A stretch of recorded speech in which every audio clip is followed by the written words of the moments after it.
सुप्रभातम्। श्रीमद्विहारपुरवास शिवात्मजात कूपोद्भवाद्भुतविलास स्वयंभूमूर्ते श्रीदेवशङ्खलिखिताश्रितपादपद्मा श्रीमद्विनायक विभो तव सुप्रभातम्। श्रीनारिकेळवनशोभितपुष्टिगात्र क्षीराभिषिक्तशुभविग्रह तत्त्वमूर्ते दिव्याङ्गमूषिकसुवाहनमोदरूप श्रीमद्विनायक विभो तव सुप्रभातम्। श्रीकाणिपाकवरभूतलवासतुष्ट हे आदित्यपूज्य अरुणारुणभानुतेज प्राचीदिशाम्बरमिदं रविकान्तिनिष्ठम् श्रीमद्विनायक विभो तव सुप्रभातम्। श्रीबाहुदा शुभतरङ्ग सुबाहुदत्त सुस्निग्धशीतलकणानपि सङ्गृहीत्य प्राभातवायुरिह यास्यति सेवनाय श्रीमद्विनायक विभो तव सुप्रभातम्। गौरीकराम्बुजसुलालित दिव्यवक्त्र श्रीकण्ठमानसमुदाकर मोदरूप कैलासशैलशिखरस्थित बालभानु श्रीमद्गणेश्वर विभो तव सुप्रभातम्। पूर्वाङ्कुराणि जलजानि सुपुष्पकाणि बिल्वानि पूजनविधौ च सुसज्जितानि नित्यार्चनोत्सुकमदोत्कटवारणास्य श्रीमद्गणेश्वर विभो तव सुप्रभातम्। हृत्कोपमध्य समुपस्थितचित्स्वरूप कूटस्थतत्त्वमिदमेव हि बोधनेन त्वामत्र भासि विदधासि समस्तशोभान् श्रीमद्गणेश्वर विभो तव सुप्रभातम्। श्रीमद्गलाख्यमुनिसन्नुत सच्चरित्र वासिष्ठकृत्समदमुख्य ऋषीश्वरीड्य वेदोक्तदेव गणमन्त्रगणादिनाथ श्रीमद्गणेश्वर विभो तव सुप्रभातम्।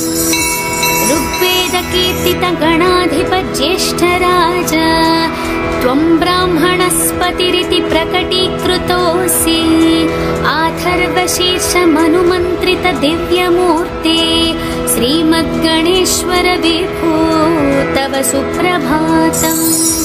ब्रह्मादिदेव परिकीर्तित वेदपाठाः त्वत्सूर्पकर्णकुहरौ प्रविशन्ति देव श्रुत्याधुनैव परिपालय धर्मसङ्घान् श्रीवल्लभेश भगवान् तव सुप्रभातम्। हेरम्बलम्ब जठराद्भुत दिव्यगात्र प्रारम्भपूजनमिदं दयया गृहीत्वा सर्वाशुभानि परिनाशय सर्वपुत्र श्रीवल्लभेश भगवान् तव सुप्रभातम्। भानुदयेन न हि दृश्यति चन्द्रबिम्बम् त्वत्फालदेश शशिरेव विभाति नित्यम् सत्यस्वरूप निगमागम सन्नुताङ्घ्रे श्रीवल्लभेश भगवान् तव सुप्रभातम्। कालाग्निरुद्रसुतकालनियामकत्वम् कालानुकूलफलदोऽसि कलामयोऽसि कल्याणकारक कलाधर शेखरोऽसि श्रीवल्लभेश भगवान् तव सुप्रभातम्। उग्रस्वरूप रिपुनाशक उग्रपुत्र सौम्योऽसि सोमविनुतोऽसि प्रशान्तरूप सर्वेश सर्वफलकारक सर्वमूर्ते श्रीवल्लभेश भगवान् तव सुप्रभातम्।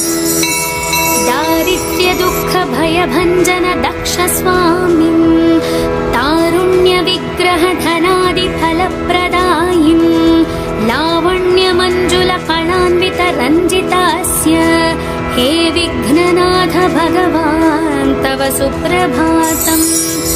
गम्भीजतु दुष्ट गणराज गकार पूज्य गान्धर्वगान परिवर्तित नादमूर्ते गाङ्गेय गण्य गणिताधिक कलास्वरूप श्रीमद्विनायक विभो तव सुप्रभातम्।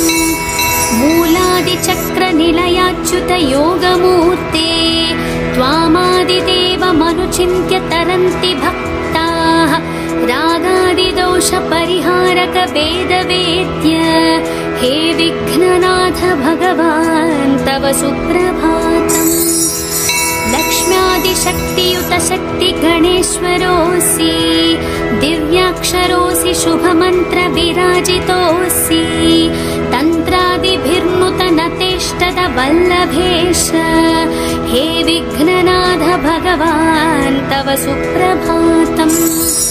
नागोपवीतधरनाथ विनोदचित्त नागस्य नाशित महाघनतानुरक्त आनन्दतुन्दिलतनो बहिरान्तरस्थ हे विघ्ननाथ भगवान् तव सुप्रभातम्।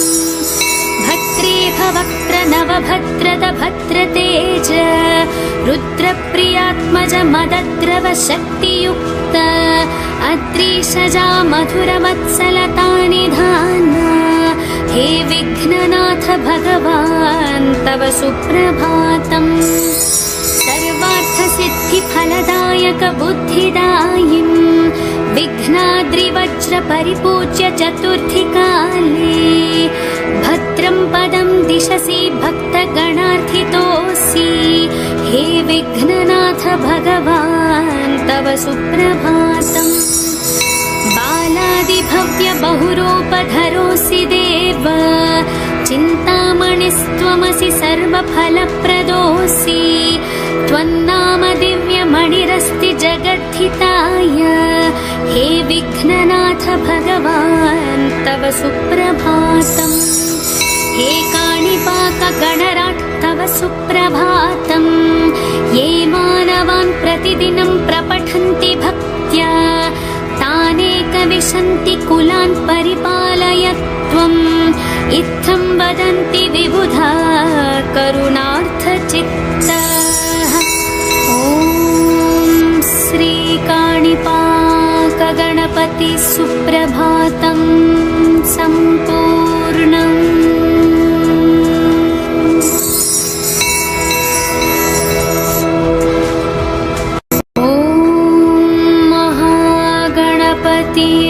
नमः। पार्वतीप्रियपुत्राय पूर्वा सन्ध्या प्रवर्तते उत्तिष्ठ गजराजास्य कर्तव्यं लोकपालनम्। उत्तिष्ठोत्तिष्ठ विघ्नेश उत्तिष्ठ गणनायक उत्तिष्ठ गिरिजापुत्र जगतां मङ्गलं कुरु। श्रीकाणिपाकवरसिद्धिविनायकत्वम् प्रीत्याद्य जागृहि कुरु प्रियमङ्गलानि त्रैलोक्यरक्षणकराणि महोज्ज्वलानि श्रीमद्विनायक विभो तव सुप्रभातम्। श्रीमद्विहारपुरवास शिवात्मजात कूपोद्भवाद्भुतविलास स्वयंभूमूर्ते श्रीदेवशङ्खलिखिताश्रितपादपद्मा श्रीमद्विनायक विभो तव सुप्रभातम्। श्रीनारिकेळवनशोभितपुष्टिगात्र क्षीराभिषिक्तशुभविग्रह तत्त्वमूर्ते दिव्याङ्गमूषिकसुवाहनमोदरूप श्रीमद्विनायक विभो तव सुप्रभातम्। श्रीकाणिपाकवरभूतलवासतुष्ट हे आदित्यपूज्य अरुणारुणभानुतेज प्राचीदिशाम्बरमिदं रविकान्तिनिष्ठम् श्रीमद्विनायक विभो तव सुप्रभातम्।